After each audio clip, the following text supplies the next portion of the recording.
Alright, when I made my last video, I expected maybe 2 or 3 people to actually message me and ask me about Satanism, either being interested in learning more about it or interested in converting to it or, learning about its particular concepts. Actually, about 24 people at last count have messaged me, which is a lot higher than I expected. To tell the truth, I expected that most of the people that were remotely interested in it had already learned about it from my channel and had already either decided yes or no they wanted to be part of it. Apparently that wasn't the case, which is good, by the way. It's good to educate others. Even if they don't join Satanism, they'll at least know enough about it that they won't think that we're, worshipping the devil and sacrificing babies. So this video is primarily for the people who have messaged me, peripherally for anyone else who happens to be watching, just some conceptualization about guilt. And that is that you have to, in order to understand the concept of guilt, you have to understand the concept of morality as well. You have to be able to understand where morality comes from and its nature, as I explained to several people in messages. Ask yourself this: what do the Christians, Muslims, Jews, and so forth say about morality? What is their claim about where it comes from and what it is? Their claim is that morality comes from a deity, an all-powerful, all-knowing deity. It's absolute, irrefutable, infallible, it never changes. The way humans practice it may change, but the morality itself doesn't change, which flies in the face of all reason, but we'll skip over that for now. That its nature is essentially, you will know based on your conscience, and I've had Christians tell me this before, and I've had Muslims tell me too, that your conscience is programmed by this God, which does exist, and it tells you right from wrong in any situation you happen to be in. I will point out the major glaring contradiction and problem with this theory. The major contradiction and problem here is that different cultures have different consciousnesses. Consciousnesses, that doesn't quite sound right. Skip over it. Different cultures have different teachings about right and wrong. If you go to the Maasai culture and ask them, is it wrong for a 30-year-old man to have sex with a 10-year-old girl, they will say no, because that is part of their culture. They have no problem with that act. If you go to a Westerner and ask them, is it appropriate to lick the clitoris of a cow to stimulate it to mate, they will say no. But certain African tribes consider this perfectly acceptable, because it's a survival situation. They need the beef, they need the milk. Consciousness and the conscience itself are derived from your surroundings during your upbringing. They do not come from an absolute authority called God. We can prove this. If the Christian God is real, why do people in Islamic countries have their own conscience? They have a totally different take on right and wrong. If they ate pork, they would feel very guilty about that, whether they had done it knowingly or unknowingly. I'll try this piece of bacon. Oh, Allah, I have sinned. A Christian doesn't care if they eat a piece of bacon. You've got two different cultures, each claiming their God gives you a conscience. Their God alone is true, and their God gives you these principles to live by. It gives you a set way to react righteously to any situation you happen to be in. Then why do different cultures have different moral systems? It doesn't explain why. Rather, guilt comes from manipulation. Look at the animal world. Now, I know this relies upon the existence of evolution, what I'm about to say. Most of you probably, I would hope, believe that evolution exists, at least in some form, and don't think the world is 6,200 years old. Guilt is not heralded anywhere else in the animal kingdom except for man. But oh, say the Christians, this is evidence that man is special. We have this special morality given to us by God. As I pointed out, why then do different cultures find nothing wrong with some of the things which you would regret doing? Why do you feel regret for doing things they would find perfectly acceptable and vice versa? You can't explain that. It's simply not possible to explain. I've seen some Christians try to explain it by saying the devil came to these cultures and taught them. That's sort of the Eurocentric, Christocentric arguments that they used against the Native Americans, we all see how those ended up in the genocide of tens of millions of people. So you can call that morality if you want. But why is it that you would feel guilt? For instance, kid masturbates, feels guilty afterwards. Why? Animals do it all the time. Why is it different for humans? It's because we were taught that it was wrong. But who taught us that? Was it God? God never reached his hand down from the sky and told us anything. The Bible claims that he did at a past time. Well, back then he appeared to people. Obviously not today. In reality, it's because your parents taught you, or your teachers, or your friends. And who taught them? Their parents, teachers, and friends, or politicians, or whatever. You can trace moral lineage almost like an evolutionary system. It's almost a little bit like genetics. It almost evolves the same way that language, culture itself, and genetics do. You see, here's another idea within evolution, is that languages evolve, cultures evolve, the way in which they interact evolves. They evolve over time. What works is retained. What does not work is not retained. It's an evolutionary system in many ways, and it's actually rather interesting to study these things. That is to say, that what you conceive of as wrong or right, you conceive of that way because a successful prior culture indoctrinated its members into thinking so. If the Sumerians had risen to world domination instead of Rome, had taken over the Mediterranean basin, it would have informed Christianity if Christianity arose. Let's say that everything that happened around that time period happened, only the Egyptians, not the Romans, were in charge of most of what was then Europe, North Africa, and the Middle East. What would be different? Rather than Roman secular law informing justice, rather than Roman architecture, rather than Latin languages being the lingua franca for 1,000 years, you would have had Egyptian languages and cultures and architecture and religious moral virtues perpetuated. Ironically, this would almost be better than if Christianity had taken over from the Romans, because one of the biggest beliefs within Egyptian mythology was, of course, your good and bad deeds are the ultimate arbiter of your final destiny, not faith in Jesus, not adherence to a specific moral doctrine. It's just, have you fucked other people over or not, essentially. A much crude, simplistic way of putting it, but you get the general gist. Guilt comes from manipulation.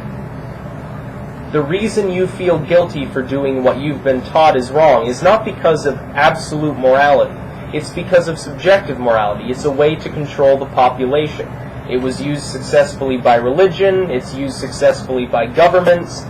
You look at two different groups. Even take two people of the same race, the same language, the same age, the same nationality, the same ethnicity, and put them in two different religious schools. One of them happens to be Muslim, one of them happens to be Christian. Their consciousness will be different. Their conscience will be different. The way in which they view the world will be drastically different from one another because of their religious teachings. And that is the honest truth. And we can see this at work when we talk to people on the street. You can see it when you talk to people on YouTube. Look at where a person's from, what language they speak as their primary language, their religion. They act differently. They view the world differently. What Satanism is all about is not saying there should be no moral system whatsoever and we should go around killing each other. That is not Satanism. That's pure anarchy. Satanism is a libertarian movement, not an anarchist movement. What Satanism tells you is not that no morality exists. It merely tells you no absolute morality exists. It denies the absolute nature of morality, guilt, law, order, justice, all of these things which man has created, and puts them in their proper field. Man created them. They were not willed by a deity. They were not created by angels or demons. They were given to us by prior generations of human beings. Some of these moral doctrines are very sensible. For instance, no, Satanists would generally agree you should not rape somebody. The reason we adhere to that moral standard is not because the Jewish or Christian God said so, or because the Bible said so, but merely because we examine the ramifications of the act itself and logically determine it to be wrong. Because in Satanism, if the highest ideal is independence and individuality, to violate somebody else's independence and individuality would be considered a cardinal sin. To use a more Catholicized term of sin, we would consider that a very bad thing to do. So when Christians and Muslims and Jews tell you that in the absence of a God, there's no law and order, they're deluded. They know not of what they speak. Because there is probably no God, and yet their morality exists. What they don't understand is the progenitorial stock from which their perception of the world came. They believe it comes from a book, a deity, a redeemer, a prophet, any or all of these various figures. They don't understand, though, that the individuals, Jesus was a human being. He espoused a moral philosophy, not a divine philosophy. Muhammad was not a messenger of God. Muhammad was a teacher and philosopher. You can argue all day about whether what they taught is good or bad according to your own subjective moral beliefs.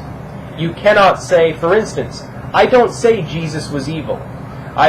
Some people within the satanic community have actually talked to me and almost fired on me for failing to tell people Jesus was, this terrible bastard, this evil madman and so forth.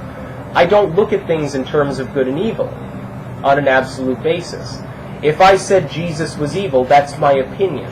That's my own moral understanding. But to my moral understanding, some of what Jesus taught, according to the Bible, if you take it at face value, which I do not, I consider most of what they write about Jesus to be false.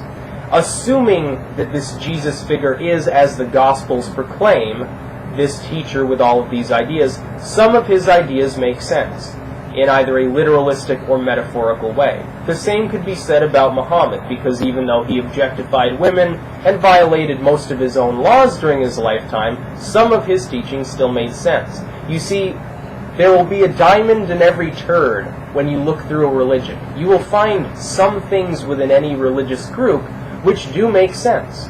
The difference is they will point out to what makes sense and can be shown so even on a subjective scale to atheists or Satanists or whatever. And they'll say, well, look at how wonderful our religion is, how divine it is. Only a God could have thought up something that even the atheists couldn't refute. No, it's because you made so many different beliefs, so many thousands of moral rules, a few of them had to stick. A few of them had to make some level of sense to even people outside of your religious body. The Romans did the same thing. Quick aside, on the topic of religion evolving, on the topic of morality evolving, we can look and we can almost study gene frequencies in religious senses. That is, that religions are different alleles or genes. Some are growing and some are shrinking in number among the population of the organisms which have these quote-unquote genes. Non-belief is the fastest growing religious genetic trait, so to speak, on Earth. It's outstripping Islam and Christianity combined. Christianity is growing, Islam is growing. The population's growing as well. Christianity and Islam are losing track. They're actually slowing down. It's interesting that Muslims claim that Islam will take over the world. Islam is fastest growing religion. All will bow to Allah. Actually, it's been slowing down for the last decade, and the growth of Islam is slated to drop off to zero fairly soon. So people who are vastly worried about Muslims taking over the world, you're barking up the wrong tree, because they're going to top out at about 2 billion adherents. Their conversion rate won't even be high enough to keep up with their death rate, and their religion will slowly fall backwards. So that's a little nugget of happiness for those of you who fear the burqa or the Sharia law that they bring to the West or are attempting to do so. Christianity, same thing. It's slowing down in growth, other than, of course, if you look at just one nation, the United States has an immigration rate that's rather high from Central America, from Mexico, from South America. They're mostly Catholics, so Catholicism in this country is growing. Worldwide, though, it's leveling out. So as I'm pointing out, guilt is not an absolute feeling. It's not heralded in the animal kingdom. Guilt is merely a man-made concept that in some cases works very well. For instance, you do something and harm another person, yeah, the guilt is going to keep you, hopefully, from doing that again. It's not a guilt sense as in a conscience, or as in God told you it was wrong. It's a guilt sense as in you have injured the independence of another human being. Therefore, yes, you should feel guilty. People are coming to me and they're saying that they've been traumatized by religion or by a spouse or some other family member or some other force has traumatized them and left them with psychological scarring, causing them to feel guilty all the time. I've had several people ask me this. What I'm going to tell you is revolutionary. That is that you shouldn't feel any guilt at all unless you injure the independence or life of another living thing without adequate reason. Otherwise, you can cast all your guilt aside because all of these moral rules are subjective. Does this mean that I go around having sex with animals, sex with children, killing people, raping people, burning down churches, and all these other things which Christians occasionally claim that Satanists do? Absolutely not. Because I use my logic. Number one, I'd be punished for such acts.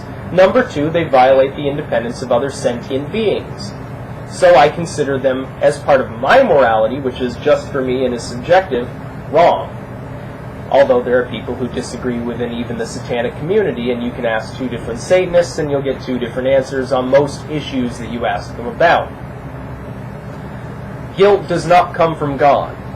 You do not have to live your life in guilt, anxiety, and fear. It's simply not necessary. It will hold you back. It's making you suffer. You are actually the agent of your own misfortune by feeling these feelings. The easiest way to let them go is simply, and I've pointed this out to everyone that I've messaged, look deep inside your mind and use those kernels of logic that every person has. Even the most staunch fundamentalist Bible thumper has some logical capabilities in them, although they misapply them and use them to, justify stoning gays or whatever. Look deep within that mind of yours, that wonderfully advanced cerebral cortex which makes you somewhat different from the rest of the animal world, and you can determine for yourself. Guilt, in the absence of a divine creator, which there probably doesn't exist one, comes from man. Man primarily creates things to control. Language is used to control. Look at the relationship of Creoles to mainstream languages. Take some linguistic anthropology and you'll see. Culture is used to control people's behaviors, to control the economy, to control goods. People are interested in controlling one another. This leads to one good thing and one bad thing. It's very good because it leads to us being able to develop cities and vaccines and assembly lines and all the things which make life possible on a civilized scale. It's very bad because sometimes you get moral rules and clutter which do not make sense and actually inhibit people's spiritual freedom, or physical freedom, or intellectual freedom. Case in point, the Catholic Church with philosophers during the Renaissance, burning them at the stake and hanging them for claiming that the world is not the center of the universe. Great example. So, you can cast aside all your guilt. All you have to do is look within your mind and determine for yourself. Nobody else can do it for you. They can give you guidelines and they can help you, but they can't do it for you. You have to take the initiative. Look within your mind and you will see guilt and fear and anxiety and all of these other bad emotions which are spawned by right-wing Christian movements, primarily in the West, and also by Islam in the East. They are man-made, they are not absolute, and they are worthless. Ave Satanas.